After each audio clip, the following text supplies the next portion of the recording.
রমজানে আপনাদের ভয়াবহ বিপদ অপেক্ষা করছে। বলতে পারেন যে ভবিষ্যৎবাণী করে গেল নাকি? দেখেন না কি হয়।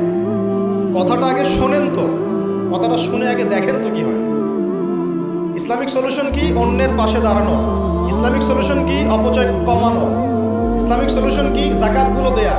যখন ধনীরা জাকাতগুলো দেয়া শুরু করবে তখন দরিদ্রর পেটে গিয়ে ভাত পড়বে। ধনীদের সম্পদে যে জাকাত আছে, এই জাকাতগুলো যখন আপনারা সুষ্ঠুভাবে বন্টন করবেন তখন গরিবের পেটে ভাত পড়বে। শুধু এইসব তন্ত্রমন্ত্র আর খাতা কলমের ইকোনমিক্স দিয়ে সমাজে শান্তি প্রতিষ্ঠা হবে। খাতা কলম বইপত্রের অর্থনীতি দিয়ে সমাজে শান্তি প্রতিষ্ঠা হয় না, বরং সমাজে কি হয়? পুঁজিবাদ হয়। পুঁজিবাদ কি জিনিস? ধনী দিন দিন ধনী হতে থাকবে, এক শ্রেণীর মানুষের কাছে ধন সম্পদ কেন্দ্রীভূত হতে থাকবে। এক শ্রেণীর নির্দিষ্ট একটা শ্রেণীর কাছে ধন সম্পদ কক্ষিগত হতে থাকবে, বাকিদের রক্ত চুষে চুষে এরা বড়লোক হবে। এখন এই সবার রক্ত চোষা সুদভিত্তিক অর্থনীতি চলছে সারা বিশ্বে। এগুলো খাতা কলমের অর্থনীতি। বাস্তবের অর্থনীতি এমন হওয়া উচিত, ধনী যারা আছেন তাদের সম্পদের যে জাকাত আসবে, এই জাকাতটা দরিদ্রদের মধ্যে বন্টন করতে হবে। যদি এটা করতে পারতেন সমাজের সবাই 3 বেলা খেতে পারতো, না খেয়ে মরতো না। কে শুনবে কার কথা? এগুলো তো বললেও সমস্যা, করলেও সমস্যা।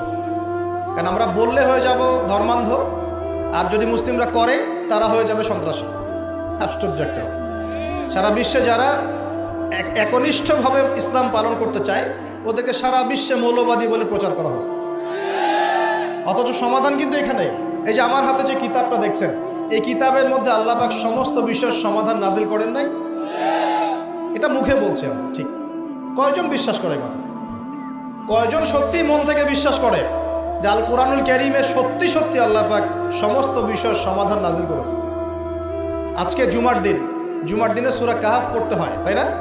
এই সূরা কাহফের 54 নম্বর আয়াতে, কত নম্বর?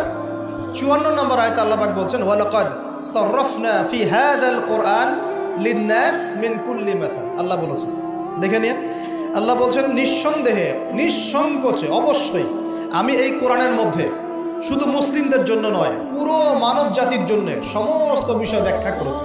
আল্লাহ পাক বলেছেন শুধু মুসলিমদের জন্য, পুরো মানব জাতির জন্য যত বিষয় প্রয়োজন আমি আল্লাহ এই কোরআনের মধ্যে ব্যাখ্যা করেছি। কে বলেছেন? আল্লাহ কি মিথ্যা কথা বলেন? তার রাসূল কি মিথ্যা কথা বলেন? তাহলে আমাদের মানতে সমস্যা কোথায়?